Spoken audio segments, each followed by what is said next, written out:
Should you use steroids for MMA? To find out, stay tuned and watch this short video. If you want to master MMA fundamentals, check out my instructional called MMA Essential Lessons. In it you can learn about clinch takedowns, boxing, grappling, Muay Thai, ground and pound, Thai and puppet master clinch, escapes from inferior positions, and shooting takedowns. Check out the link in the description below. Hi, my name is Mark Leithner from MMAcoach.net, where we teach coaches, fighters and enthusiasts how to train smart and not just hard. And in today's video we'll be talking about steroids in MMA and whether you should use them. Before we talk about this subject, I just wanted to apologize for not making videos recently. I tried to upload at least once a week, but I had a computer meltdown. My motherboard was fried, so I had to change my computer. I had to buy a new one. I bought a Ryzen build. Then I tried to install my hard drives in RAID, which worked fine on an Intel build. Now I had massive troubles doing it, setting it up in a Ryzen motherboard. So it's still going on. I'm still solving this issue, which will be resolved soon, but I couldn't make videos. This time, today, I'm making a video using my old smartphone, so I'm not sure about the video quality, but this video will be edited and shot on a smartphone. So enough about me geeking out over technology, so we can now talk about steroids. As you may have noticed, USADA has caught a lot of fighters using steroids and penalized them. Now, before USADA, there have been even more fighters using steroids, but since they haven't tested properly for it, nobody got caught, or not many people got caught. Now, they're getting caught a lot, and it's really bad. Now, my personal opinion is that you shouldn't be using steroids for MMA. Do they help? Of course they do. But it's also cheating, so it's not okay. And the steroid use comes with certain dangers with it. I'm not an expert on these dangers. I'm not a doctor, but I know that you can get your testicles shrunk. They can shrink. You can have your testosterone production stopped, so you need to reboot that. I think you can have some other organ damage, like liver damage, but as I told you, I'm not an expert on this. This is something I've read and I've heard from other people.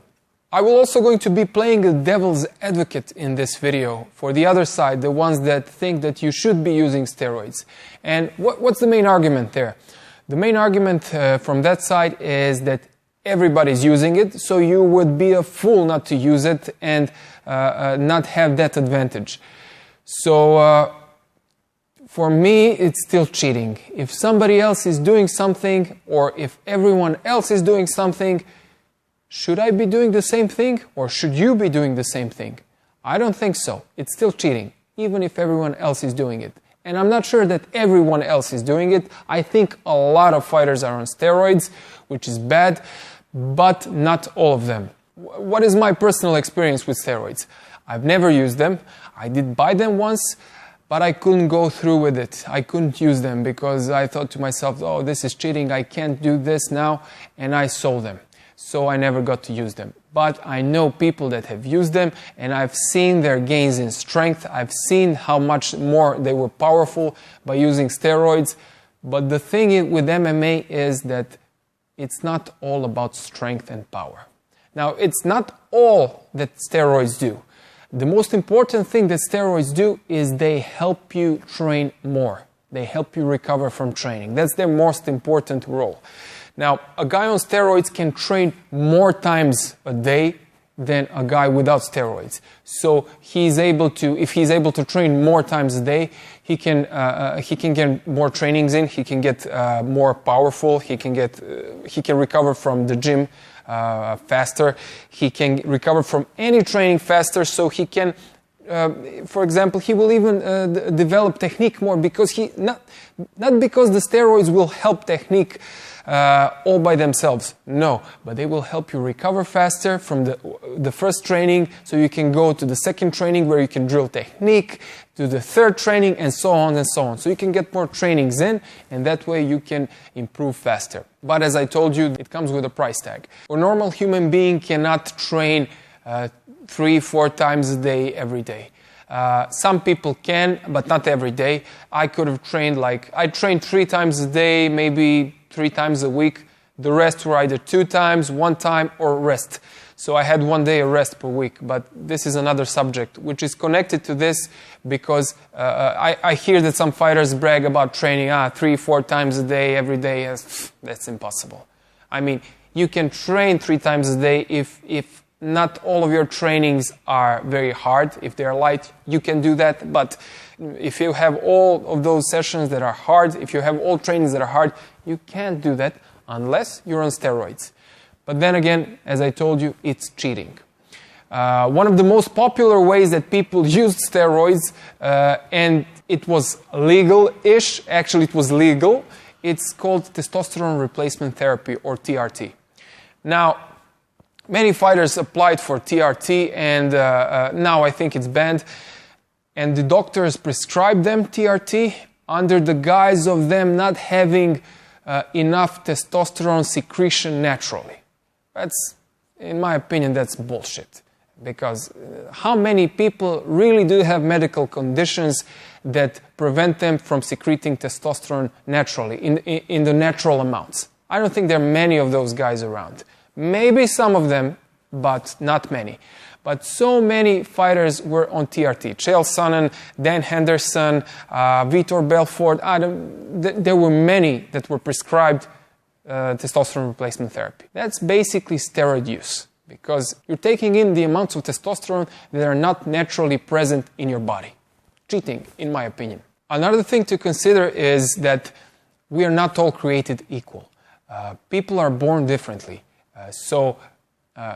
We do try, when we compete, we try to make it as fair as possible, but life is not fair, and some people are born with more strength, with more endurance, some people are taller, shorter, stronger, more endurable, stuff like this.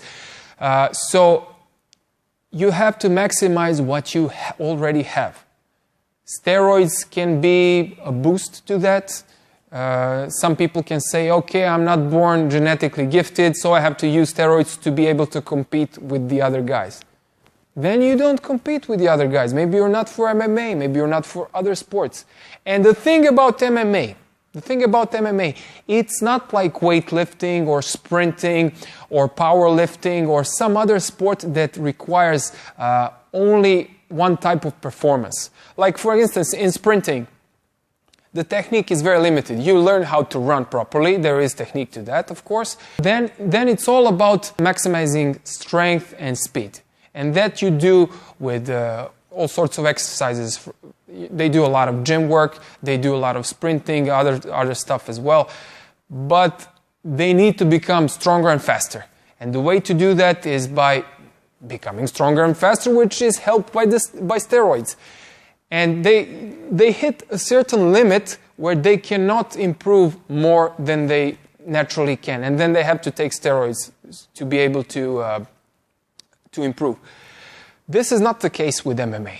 And as my old coach used to say, when you think about using steroids, think about this. Have you done everything with your diet? Have you done everything with your training? Have you done everything with your recovery and supplementation? If you have, then maybe consider steroids. But if you haven't, and the chances are most likely you haven't, because this is such a big field, you can do so much with these things, with the diet, training, supplementation, and recovery, that you will not have a need to use steroids ever. You can work all life on your technique and not master everything in MMA.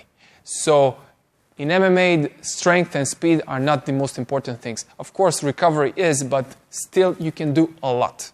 Many MMA champions use ground and pound as their go-to strategy. If you want to learn how to do it properly, check out my Total Ground and Pound Blueprint instructional. The link is in the description. So what do you think about steroid use? Should you be using steroids? Even if the other fighters are using them, should you be using them? Let me know in the comments below. If you like this video, like it and share it, and you can also subscribe to my channel. And if you like a more in-depth MMA training, check out my instructionals here or down below in the description.